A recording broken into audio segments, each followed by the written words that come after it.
Hey, welcome to Chapter 2 of Mr. Poppins' Penguins. I'm here today at the Vero Beach Airport. You guys talked a lot about the excitement for this weekend coming up for the Vero Beach Air Show. Well, I'm here at a friend of mine's airplane that's going to be in the air show. This is a 1942 C-54 made by Beechcraft. So this thing's done a lot of work in its day. Let's get to work and read this book. The Voice in the Air. That evening when the little Poppers had been put to bed, Mr. and Mrs. Popper settled down for a long, quiet evening. The living room at 432 Proudfoot Avenue was much like all the other living rooms in Stillwater, except that the walls were hung with pictures from the National Geographic magazine. Mrs. Popper picked up her mending while Mr. Popper collected his pipe, his book, and his globe. From time to time, Mrs. Popper sighed a little as she thought about the long winter ahead. Would there really be enough beans to last, she wondered. Mr. Popper was not worried, however. As he put on his spectacles, he was quite pleased at the prospect of a whole winter of reading travel books, with no work to interrupt him. He set his little globe beside him and began to read. "What are you reading?" asked Mrs. Popper. "I'm reading a book called Antarctic Adventures. It is very interesting. It tells about the different people that have gone to the South Pole and what they have found there." "Don't you ever get tired of reading about the South Pole?" "No, I don't. Of course, I'd much rather go there than read about it, but reading is the next best thing." "I think it must be very boring down there," said Mrs. Popper. "It sounds very dull and cold with all that ice and snow." "Oh, no," answered Mr. Popper. "You wouldn't think it was dull if you had gone with me to see the movies of the Drake expedition at Bayou last year."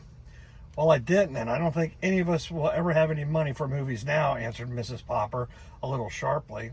She was not at all a disagreeable woman, but she sometimes got rather cross when she was worried about money.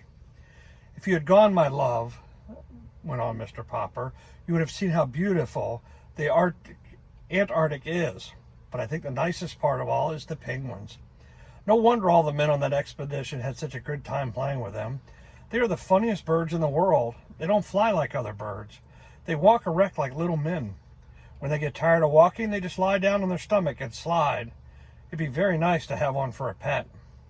"Pets?" said Mrs. Popper. "First it's Bill wanting a dog, and then Jamie begging for a kitten. Now you want penguins? But I won't have any pets around. They make too much dirt in the house, and I have enough work now trying to keep this place tidy, to say nothing of what it costs to feed a pet.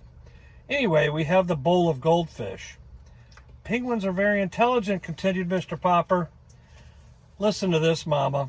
It says here that when they want to catch some shrimps, they all crowd over the edge of an ice bank. Only they don't just jump in because a large sea leopard might be waiting to eat the penguins. So they crowd and push until they manage to shove one penguin off to see if it's safe. I mean, if he doesn't get eaten up, the rest of them know it's safe for them all to jump in." "Dear me," said Mrs. Popper in a shocked tone. "They sound to me like pretty heathen birds." "It's a queer thing," said Mr. Popper, "that all the polar bears live at the North Pole and all the penguins at the South Pole. I should think the penguins would like the North Pole too if they only knew how to get there."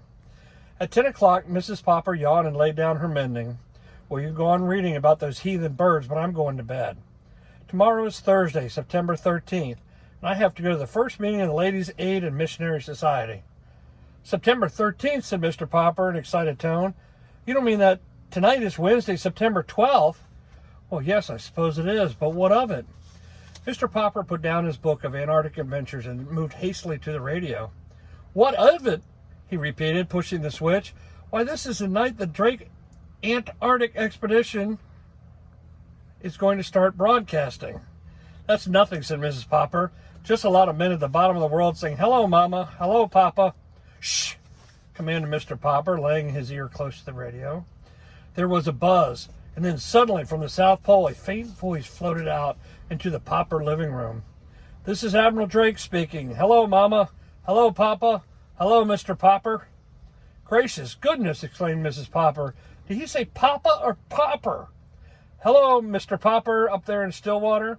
Thanks for your nice letter about the pictures of our last expedition. Watch for an answer. But not by letter, Mr. Popper. Watch for a surprise.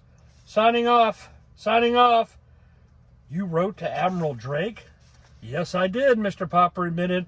"I wrote and told him how funny I thought the penguins were." "Well, I never," said Mrs. Popper, very much impressed. Mr. Popper picked up his little globe and found the Antarctic. And to think he spoke to me all the way from there and even mentioned my name. Mama, what do you suppose he means by surprise? I haven't any idea, asked Mrs. Popper, but I'm going to bed. I don't want to be late for the Ladies' Aid and Missionary Society meeting tomorrow. Have a good night, kids. Get some sleep.